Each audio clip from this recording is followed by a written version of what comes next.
into the California Football Hall of Fame, a coach, a great coach who won state titles at 3 different schools. He's the only guy ever to do that. A little later in the program, we'll have Evan Yabu, the head coach at Notre Dame, the Knights in Sherman Oaks, 2-0 on the year, unscored upon, 83 points to the good, and they have not allowed a point.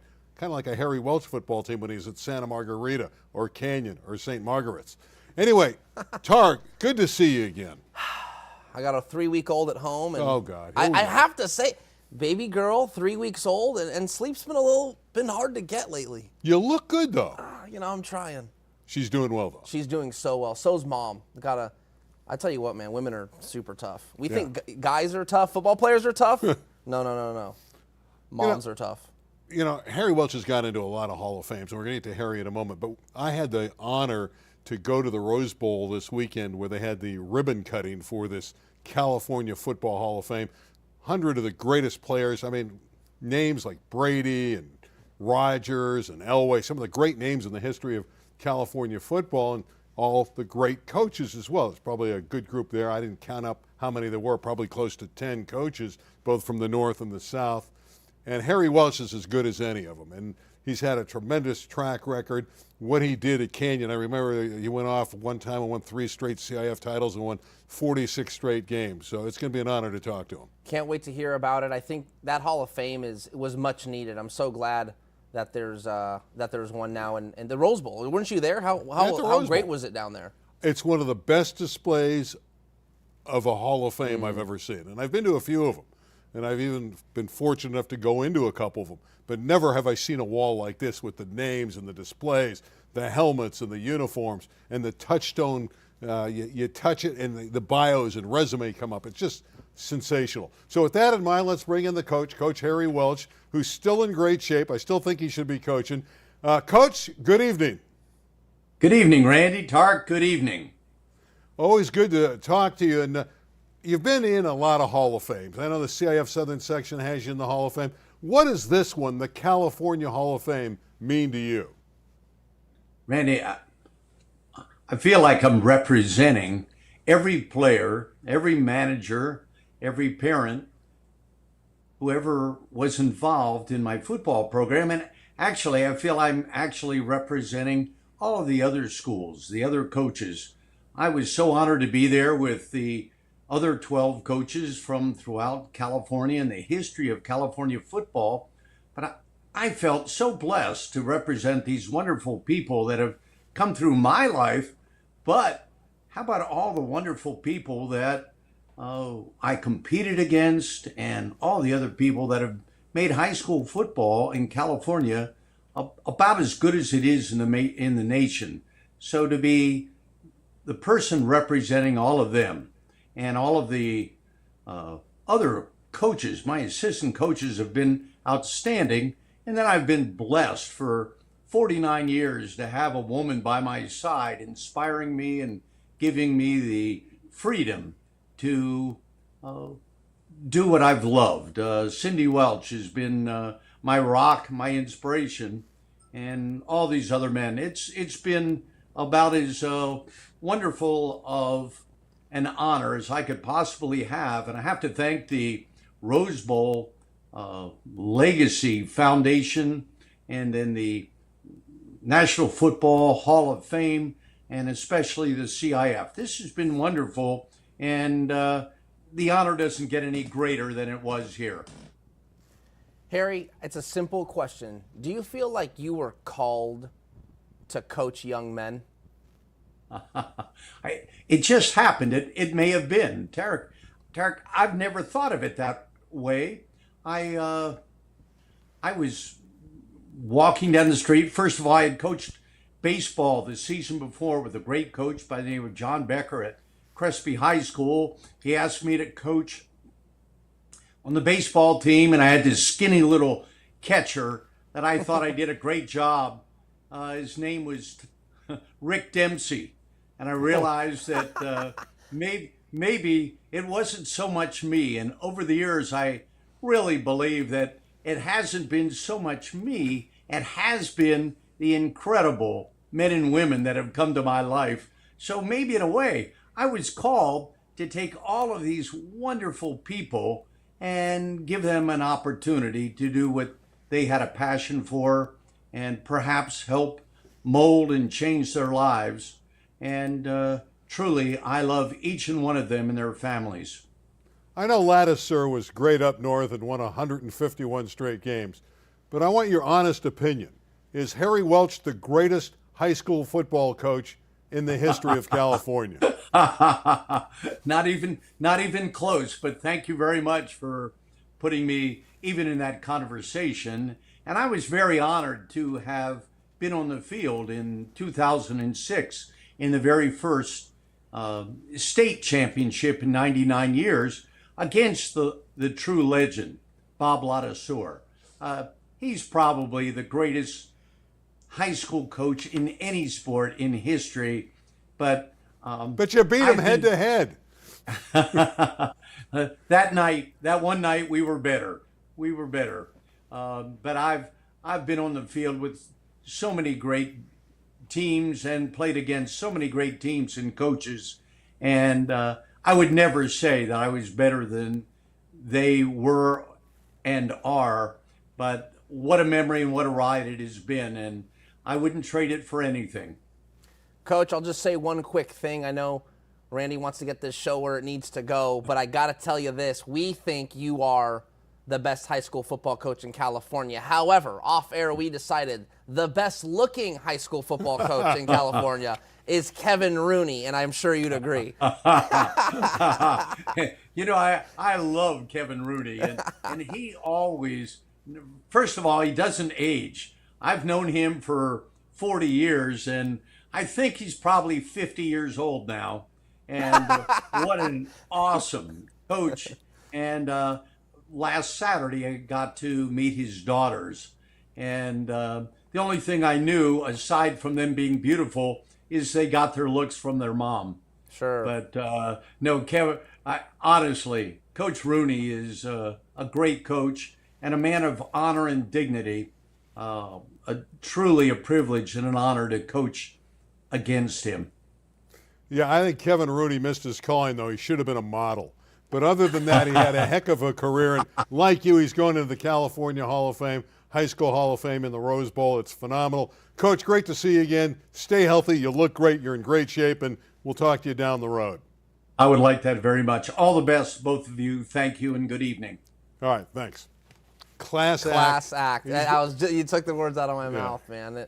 It's fantastic. I think that's probably maybe one of the best things to take away from a Hall of Famer per se is just usually the way they carry themselves, and Coach Harry Welch is one of those.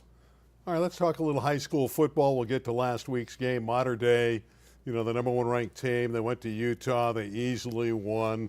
They hammered a team from Bingham, Utah, blew them out of the building, and they won handily. So that was not shocking. Then we go to St. John Bosco, our next team. They had a great game. The St. John Bosco game was the bigger game because they had to play St. Thomas Aquinas in Florida, and that's the last team from out of state that has beaten them. I think when we look generally, the score was 20-7 in that game. Usually when California teams play out-of-state teams, generally the California team wins. Didn't happen with Long Beach Poly and Bishop Gorman last week, but hey, sometimes those are outliers. Corona Centennial bounced back with a nice win over a Trinity League school. Really, really impressive. Corona Centennial, remember, they'll go 4-1, 5-1, and their only loss will be to that Mater Dei team in week 0. And it was only a touchdown difference with about 4 to go in that game. That's Harry's old school, Santa Margarita, and a good win for Centennial. Hatcher again. Cornell Hatcher, the tremendous running back of Centennial, well over 100 yards. Our next game we'll talk about briefly is Orange Lutheran.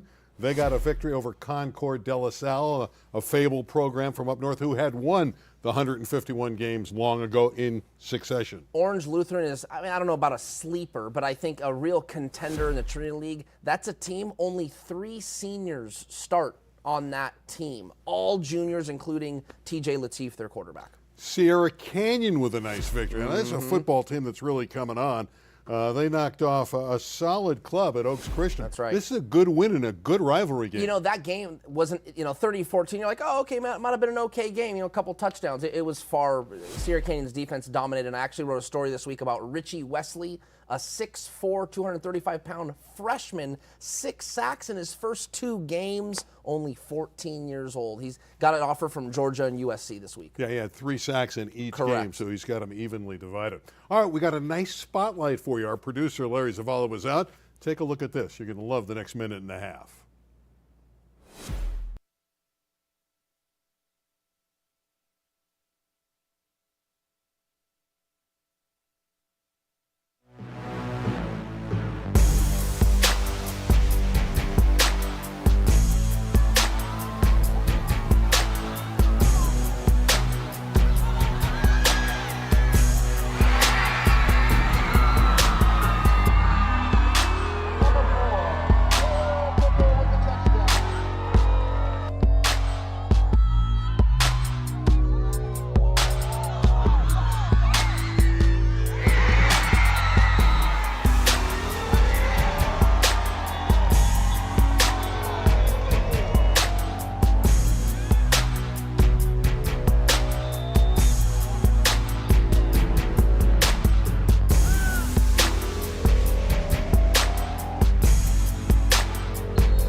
Win in that one for Whittier Christian falling to Western Christian. So Western Christian got the big W. Another game of note from last week was Pacifica of Oxnard handling St. Bonaventure. Those are 2 fine clubs. And this score is impressive for Pacifica. That was the bragging rights for Ventura County. And not to mention a public versus private, right? Those are always fun games. We also had Notre Dame play Birmingham, and I was there for a while and left. Intersectional game. Yeah, it was an intersectional, and it was a blowout fast. I left when Notre Dame went up 20-0. It ended up being 41-0, and just an impressive display. And we'll talk to Coach Yabu and his star quarterback. The score needs to be flipped around there, but Notre Dame won 41-0, and Evan Yabu's off to a hot start. And I know anytime you are a new coach, there's so much to learn, so much to teach, and if you can start off 2-0, it almost doesn't matter who you play. And I'm going to make a bold prediction. They're going to win this week against Crespi. They're going to go 3-0, man. Yeah, all right, let's get them in here, man. Crespi got hammered by Garfield last week, 41-0. So yeah, boy, that's really a bold prediction. It's going to be safe, yeah. They're not yet though. Notre Dame in the top 10 in the SB Live top 10. They got to earn that. They got to earn that. Let's take a look at it. The top 5 are pretty much the teams we discussed, starting with Mater Dei and St. John Bosco. As we look at these, and then Corona Centennial at number 3. You've moved Orange Lutheran up.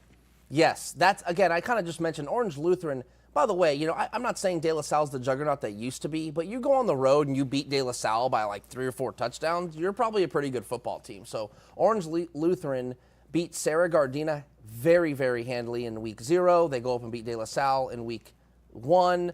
I really like their team, all juniors under Rod Sherman. Mission Viejo will play Long Beach Poly That'll be tomorrow. a great game tomorrow night. That's where I'll be, at Veterans Stadium. Jay Sarah, obviously Trinity League. And then the other team down there, Rancho Cucamonga, really, really good team. I would even argue the Baseline League, watch out. That Baseline League from top to bottom might be better than the Mission League this year. How surprised were you? And we're going to bring in Evan Yabu and his quarterback, Steele Pizzella. But how surprised were you with the 41-0 score for Notre Dame, Sherman Oaks, over Birmingham? That was surprising to me. I actually thought the game would be a lot closer, and I wouldn't have actually been stunned if Birmingham won the game, because I know they're so strong, they're defending city champions. Hey, why not? They've won it 3 times in a row. Now, I know that's the city section, kind of a different beast of the southern section. However, 41-0, I was not expecting that, and it's more of a credit to Evan Yabu and what he's doing in Sherman Oaks. I disrespected him, though, by walking out, right?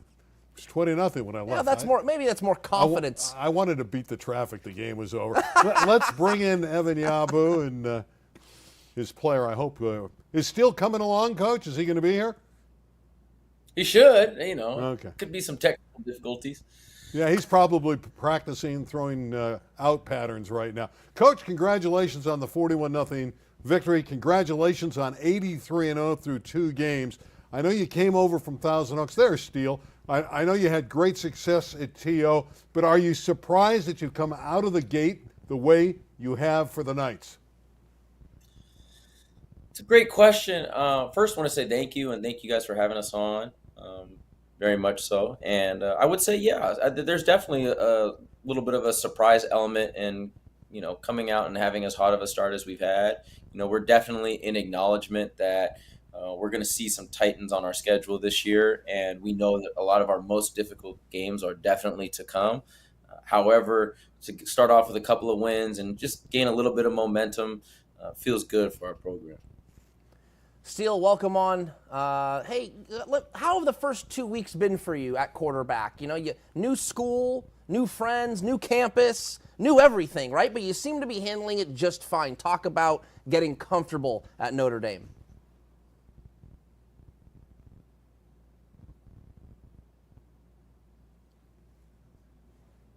Hold on. Steele, hold on. Let's make sure are you muted? Oh, he said he's not. Okay, maybe it's us. Evan, maybe you can, while Steele's figuring that out, because we can't hear him. That might be us. Evan, you talk about how Steele has been able to mold so quickly and so well in his first couple weeks at Notre Dame. Steele's handled this process like a pro, and I mean that in every way that you possibly can. From the way he handles his business in the classroom, the way that he practices football, track and field. He's in every day early with the coaching staff meeting. This guy meal preps every single meal and counts every calorie he eats. Sometimes we got to encourage him to go on and just be a kid and go to the movies and, relax a little bit. But in terms of the transition, he's handled it with a ton of grace. And again, like a professional, this guy is dialed. Yeah, Steele looks like a DJ with the headset on. He looks like he's ready to, start turning some records over and playing at a music radio station. Coach, I was impressed with how quickly you got the ball out of Steele's hands and got it to the receivers, and how fast your offense was, and how you kept Birmingham off balance. Is that something you want to do? Have a quick tempo offense? It's definitely one facet that we want to be able to do and have the ability to do. There are some, situations where, we think we can also slow it down and chew up time when we need to. But, definitely in that last one against Birmingham, we chose to receive the kick. We knew we wanted to start fast in that game and try to get them into a situation where they had to throw to get back into that game. Just like you guys, right? We were very, aware that they had a very legitimate running game. Or that sophomore back 21 scared us on film, and we knew that they had a really dynamic receiver DB. So the start was important, and it's definitely the speed and the tempo is definitely something that we want to have the capacity to be able to do. Evan, we know about Steele. Talk to us, give us some names. People that are watching this show, give us some names if they ever get a chance to watch a Notre Dame game, or just right now. Who are some players that have been making some key contributions to this hot start? Definitely. One that you can't not mention when you mention Notre Dame is Brandon Bryant. He's our only first team All-Mission League returner. I think he just brings a different level of energy and intensity to really everything that we do. Certainly our practice atmosphere, definitely our defensive unit. Another one would be Ericus Pajunas. He's had 200-yard games to start the season off. He's a a pitcher committed to Michigan to pitch. We're over here trying to sway him to play college football, but the guys that like Steele, he's a pro. The first day he ever came out, he's the kind of guy that picks up all the footballs after practice, puts them in a bag, and makes sure they get back to your office. Those two guys, I would say, and both are seniors, are very, very impressive and a big part of the hot start. Coach, you're a huge favorite tomorrow night against Crespi, but I know from years gone by the Crespi-Notre Dame rivalry really is as good as it gets in Southern California. So are you a little concerned that it's been a little bit too easy for your team? And I know you should have a manpower advantage tomorrow, but hey, maybe your team won't take Crespi, for what they are, a competent football team, or they might undersell the Celts. Your thoughts? It's a well-coached squad, you look at them on film, and listen, defensively, they're bringing pressure. They're bringing exotic pressure, stuff that we haven't seen and stuff that we need to certainly see and experience before we face some of the Titans that we're going to see this season. Offensively, their offensive coordinator, Brian Bennett's a long-time CFL. I even think he bounced around in the league a little bit, player. So, what they're doing offensively is multiple, and they're in and out of all these different formations. And, they're going to force us. They really forced us to prepare hard this week. So, I hope that our players know very much so that Crespi should not be taken lightly, nor should any opponent that we play, but we certainly aren't overlooking them or anybody. Well, I like your chances. Congratulations on a phenomenal start. It was good to see Steele. Would have liked to have heard from him, but hey, he looks good anyway. So, Coach, best of luck going forward. I'm sure you'll have great success tomorrow night, and we hope to talk to you down the road. Thank you very much. Appreciate you guys. Thanks for having me. Have a great night. Our pleasure. Now, I think he's got it going there. I was impressed with them last week. They needed a change over there, man. It's Joe McNabb's a good guy, and he was under Kevin Rooney for, I think it was 39 years. Then he took over the reins for 3 or 4 seasons. I think it was 2 or 3, actually. And then they just needed someone fresh, someone with energy. Boom. Evan Yabu. You got it. Yeah, man. Looks like a yoga instructor, doesn't he? Some great performances last week. Sammy Silva throws 8 touchdowns for Culver City. Well, this game was crazy, 72-63 over San Jacinto. And San Jacinto, Malachi Brown, their running back, had 285 and 5 touchdowns in the loss. And there's Jake Garcia of Baldwin Park, passing for over 300 yards and running for 117 and a couple scores in the victory over El Monte. We'll move forward.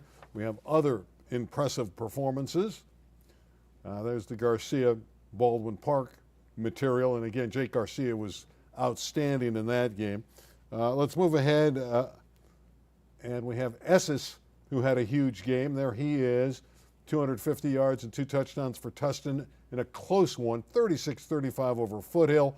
Dylan Riley, Rancho Verde, 218 yards and 4 scores in a shutout victory over Santiago. That's impressive. And we have Jake Shirley, who played for El Camino last week. He's playing right now as they're currently in battling North Hollywood in North Hollywood. They're playing on Thursday. Jake Shirley of ECR caught 10 balls for well over 100 yards, and I thought he was superb. We had him. They lost the game to Village Christian. And here's some highlights of number 5. Yeah, good competition against Heritage Christian of Northridge, and ECR. It's a tough sledding over there for a lot of different reasons, right? They don't have their field. They're practicing on a baseball field. He has the arm. So things are tough for ECR, but they battle, and Jake Shirley's clearly a bright spot. They lost this game 36-19, but Jake Shirley was able to really make a nice catch here in the end zone to get their last touchdown on a deflected ball. That was just tremendous concentration. It's the first time I've ever heard you in real life and you on the TV at one time. Things happen, Hey, man, He also had a sack. He ran across the field and made a great play. He was terrific on defense as well. His team didn't have enough in the game, but Jake Shirley, one of the better performances of the week, and we really thought he played well. Let's move ahead and talk about the top 10 in the LA City section. We'll go through these quickly. Birmingham is still ranked 1. There's Garfield, number 2. Carson has come up. Yes, Carson has come up with a big win over Franklin. I think they are possibly, I wouldn't say the team to beat, but why not the early season contender to Birmingham for the Open Division title? And you see all these Marine League schools, Banning, Carson, Pedro, right? and Pedro. They got 3 of them up there. They're right now the dominant league. Early on, a lot of people thought the West Valley might be the best, but I don't think there's any question. I have a little problem with Franklin and Granada Hills, and they tied each other. That's why they're 0-1-1 without a victory being in the top 10. But you make a good point. We were talking about it before the show. They're playing strong opponents. It is. They're playing stronger opponents. Are they going in and playing Trinity League teams? No. But there are some other city section teams that are 2-0 or that have a win, but are playing very, very poor teams. I like to honor the tougher game. Is Jerry Misa Ali Fua Yes. Love the pronunciation. Nice Thank work. you. Of Carson the player of the year? Okay. In the city. Right. No, I understand what you're saying. First of all, he absolutely deserves to be in the conversation. Great on both sides of the ball, both running back and linebacker. Definitely a next level player. And I think his play is what puts them into that contending spot against Birmingham. Carson, one to watch. Flag football in the city, the one to watch, everyone says, is Crenshaw. They went 2-0. Now, they played back-to-back at the same time. They won 2 shutouts, 18-0 over Hawkins. All 3 touchdowns were in interception returns, which I think is unique. That is interesting. That's unique. And then they had another pick 6 in the second game, and they hammered George Washington 38-0. I think that's a really, more than anything, I think the playing format is really interesting. So if I'm not mistaken, Randy, you can correct me on this. They get 4 teams out there on one afternoon, right? And they all kind of play each other. Or maybe it's 3 teams and 2 play 3, while they rotate, kind of thing. And they rotate. One team takes a rest. I like that. Because these games go by quick. They're only like 40-minute games or something. Yeah, running 2 20-minute halves. So I like that there's multiple teams out there playing. I like that. Girls volleyball, big win for Miracosta, sweeping Mater Dei. Mater Dei was ranked number 1 in the country. They'd won a big tournament, and they come out after this tournament maybe a little bit down. Miracosta got them at home in Manhattan Beach, and you could see they won all 3 sets. Yes, it's very, very, very good. Southern California of girls volleyball is one of the best in the country. Miracosta beats Mater Dei. Who we need to see is Miracosta to play Sierra Canyon. Sierra Canyon just beat Redondo Union. Yeah. Also a very, very good girls volleyball program. Yeah, that went 5. Little League Baseball. We mentioned at the top of the show, we're so proud of El Segundo winning the championship over Curacao. They won it 6-5 in dramatic fashion. How cool is this? The boys from El Segundo played tremendous baseball, didn't they? Oh, I thought we were going to see the walk-off. We will. Just the highlights? Oh, okay. Well, Lappy gets so many hits, it's ridiculous. I was saying Lappy might be the most popular 7th grader in the country right now. And I think he's only in 7th grade, unless you know it different. That sounds right to me. I don't think he's well, there in it is. grade. There's your walk-off. There's the walk-off. For such an accomplishment to be won off one swing of a bat, that's pretty cool.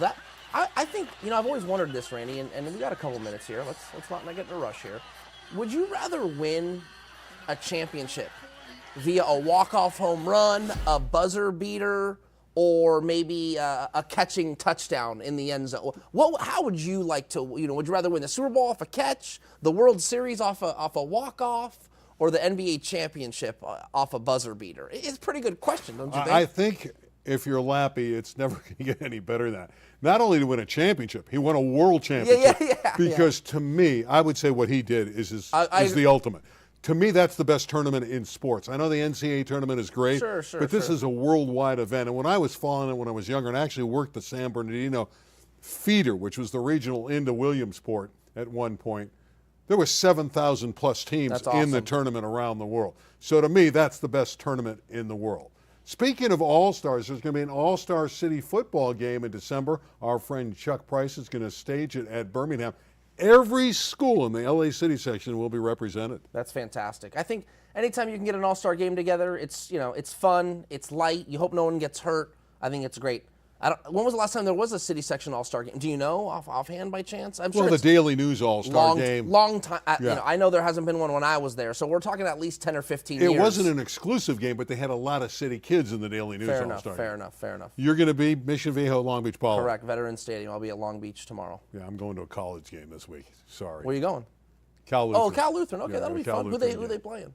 Southwestern of Texas, the Pirates. Oh, okay. A little out-of-state team. That's Yeah, cool. Cal is a 3-point favorite. I don't know. They have lines for Division III football? Okay.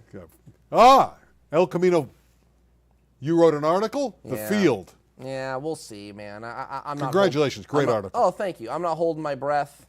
And they're supposed to get things going started in the next 30 to 40 days, and it's supposed to get finished by the middle of December.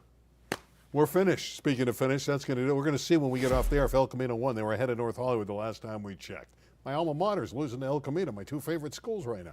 For Tarek, I'm Randy. We'll see you next week, and you'll also see every Wednesday night Prep Sports Night Live with Rich Estrella and Bob Gibson, the most entertaining sports show, certainly in Orange County for sure. They do a great job. All right, Tarek, we'll see you next week.